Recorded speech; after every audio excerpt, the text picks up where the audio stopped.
Hello friends, today I am going to discuss the next article from our anatomy syllabus. The name of this article is Normal Secondary Growth in Dicot Stem. So, secondary growth is an important characteristic feature of all dicot and gymnospermic plants. So, how we can define this secondary growth? So, secondary growth can be defined as the addition of the increase in diameter of stem due to addition of secondary tissues by the activity of vascular cambium and by the activity of cork cambium. So this vascular cambium and cork cambium, they are only developed or only present in dicot stem and gymnospermic stem. That's why the diameter of this stem as well as root in dicot as well as gymnospermic plant increases due to addition of secondary tissue by the activity of these two cambiums, vascular cambium and cork cambium. That means increase in diameter due to addition of secondary tissues in the form of secondary xylem, secondary phloem by the activity of vascular cambium, and increase in non-vascular tissue due to addition of non-vascular tissue in the form of perider by the activity of this cork cambium is responsible for the secondary growth. So in dicot stem, how the secondary growth begins? So if you observe this diagrammatic transverse section of dicot stem, it shows the outermost epidermis layer, it is followed by hypodermis layer, it is followed by cortex layer, cortex is followed by endodermis, it is the innermost layer of the cortex, then endodermis is followed by this pericycle layer. So this pericycle layer encloses the actual conducting tissue stand of all the plants. It will be stem, it will be root. The conducting tissue stand is enclosed by this pericycle layer. So this conducting tissue stand includes, as far as dicot stem is concerned, it includes the vascular bundles. So these vascular bundles are arranged in a ring-like fashion. It is an important character of all dicot stem. Vascular bundles are arranged in a ring-like fashion. So each vascular bundle possesses the primary conducting tissues in the form of this primary phloem, primary xylem, and in between this primary phloem and primary xylem, there is a strip of lateral meristematic tissue commonly called as intravascular cambium. That means this strip of the cambium which is originally present in the vascular bundle, it is known as intravascular cambium. So what is the meaning of this intravascular cambium? Meaning of this term intra means within. Meaning of this term fascicle means bundle. So this cambium strip which is originally present inside each and every vascular bundle is the example of lateral meristem. That means this intravascular cambium is originally found in the all vascular bundles in dicot stem. That means these vascular bundles are arranged in a ring-like fashion. The vascular bundles are conjoined, collateral and open due to presence of this cambium in between primary phloem and primary xylem. So secondary growth begins. When secondary growth begins, when plant requires more conducting tissues as well as more mechanical tissues. Why plant requires more conducting tissues and more mechanical tissues? Due to continuous primary growth, number of branches, number of leaves increases as well as weight of the plant also increases. So stem requires more mechanical tissue in order to give the support to the additional number of leaves or number of branches which are added due to constant primary growth. That means as the primary growth starts from initial stage of the plant up to some extent of the primary growth, number of branches, number of leaves increases, and plant requires more amount of food material to be conducted in order to supply the more water as well as more nutrients to the leaves, as well as the leaf prepare the food material which is transported to each and every organ through the another conducting tissue known as phloem. That means due to increase in number of branches, increase in number of leaves, plant requires more conducting tissues.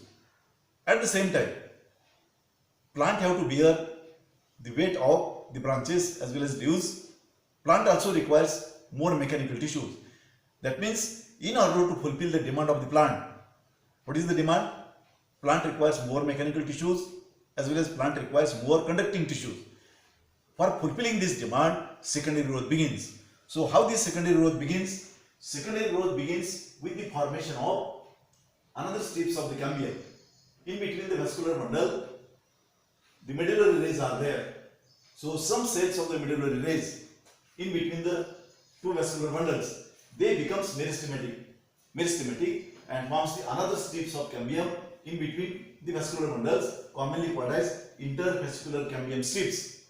So this, what is the meaning of this term interfascicular cambium? Inter means in between, fascicle means bundle. That means in between the vascular bundles, medullary rays are there. These medullary rays cells becomes secondarily meristematic and forms the new strips of the cambium in between the vascular bundles, known as interfascicular cambium. So this interfascicular cambium strips joins with intrafascicular cambium. Due to longitudinal growth, this intrafascicular cambium strip joins with interfascicular cambium strip and complete ring of cambium is developed. Circular complete ring of cambium is developed. So when this complete ring of cambium develops, actually addition of secondary tissue begins. So that means what is the function of this cambium? The cambium cells are having the activity of cell division. The cells divides constantly and adds the new cells. That means the cells of the cambium, there are two types of cells in cambium: fusiform initial cells and ray initial cells.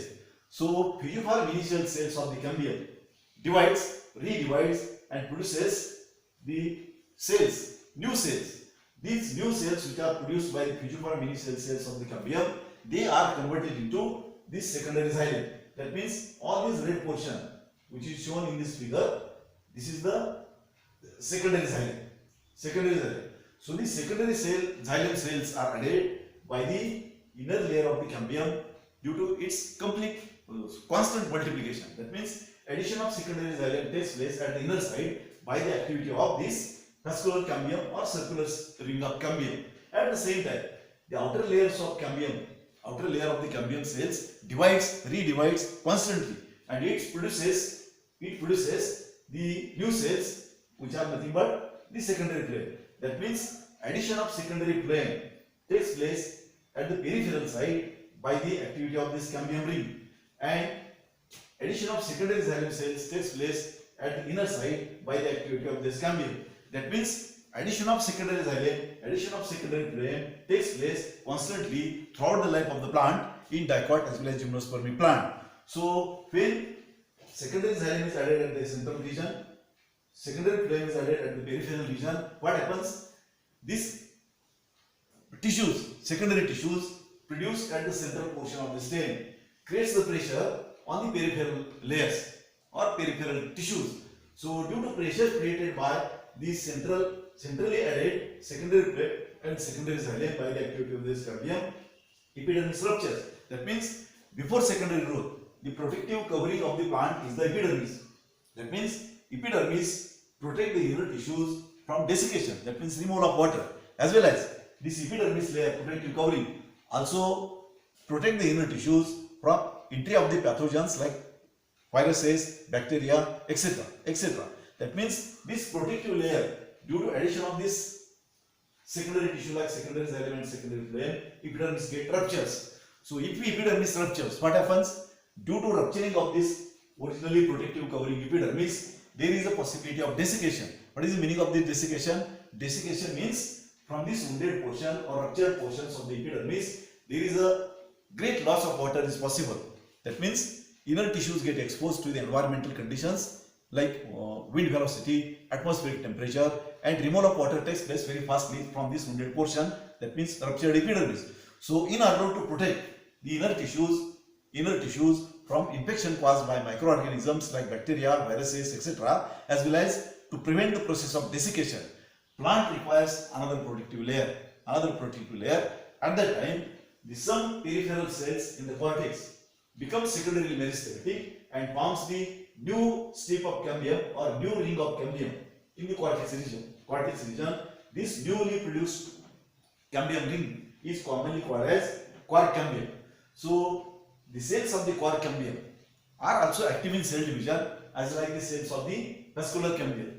So peripheral layer of quark cambium cells divides tangentially constantly and produces the quark cells. So quark cells are rectangular cells. Initially they are living. Later on they lose their protoplasmic components and they become dead. That means the quark cells are brick-shaped, rectangular or brick-shaped cells, empty cells without any protoplasmic components. So such many layers of the quark cells are added at the peripheral side of this quark cambium. At the same time, this quark cambium, inner layer of the quark cambium, divides, redivides and produces the ordinary parenchyma cells. These parenchyma cells are looking like original cortex cells. That's why the cells which are produced by this quark cambium at the inner side are commonly known as secondary cortex cells. That means due to the activity of cell division activity of this quark cambium, three-layered zone is produced, which constitutes the periderm. That means secondary cortex cells, quark cambium, and quark layers. These three zones are commonly called as periderm.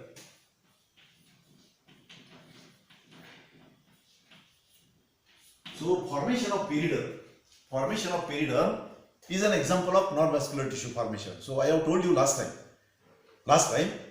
in the process of secondary growth, it may be secondary growth in dicot stem or it may be secondary growth in dicot root. Secondary growth shows two steps or two stages. First stage involves the vascular tissue formation, means addition of secondary vascular tissues by the activity of this vascular cambium in the form of secondary xylem at the inner side and in the form of secondary phloem at the outer side. That means vascular tissue formation, secondary vascular tissue formation takes place due to the activity of this vascular cambium. It is nothing but vascular tissue formation. That means addition of secondary xylem, addition of secondary phloem by the activity of vascular cambium is nothing but vascular tissue formation. And addition of periderm by the activity of this quark cambium is commonly called as non-vascular tissue formation. That means the non-vascular tissue formation is the second stage in the process of secondary growth. So question arises, when the stem is young, epidermis in young stem possess the minute apertures known as stomata. This stomata plays important role in the process of gaseous exchange. If this epidermis is totally replaced by this periderm or quark layers, the gaseous exchange stops. And for the exchange of gases, in some regions, means previously where the stomata are there, at that region, the cambium behaves differently and produces the loosely arranged cells. Cambium produces the loosely arranged cells at the peripheral side. So these cells are commonly known as complementary cells. And at the inner side, parenchyma cells are produced by this cambium, which are closely arranged, known as closing layers. That means these regions where previously stomata were present, the open gaps are produced. That means in this continuous layer of periderm or quark layers, open gaps are created. That means these regions of the periderm with open gaps containing loose arranged cells are commonly called as lenticels. So these lenticels plays important role in the exchange of gases. That means in the process of this secondary growth in dicot stem, two events are there. Two steps are reported: vascular tissue formation by the activity of this vascular cambium in the form of secondary xylem at inner side, secondary phloem at the outer side, and non-vascular tissue formation takes place due to the activity of this quark cambium. It involves the formation of periderm. That means this three-layered zone, and after secondary growth also the periderm region shows the open gaps with loose arranged cells commonly called as lenticel. So if the plant is annual, for example sunflower, secondary growth takes place by the activity of this vascular cambium and plant life completes. Lifespan of the sunflower or seasonal plant is 4 or 5 months.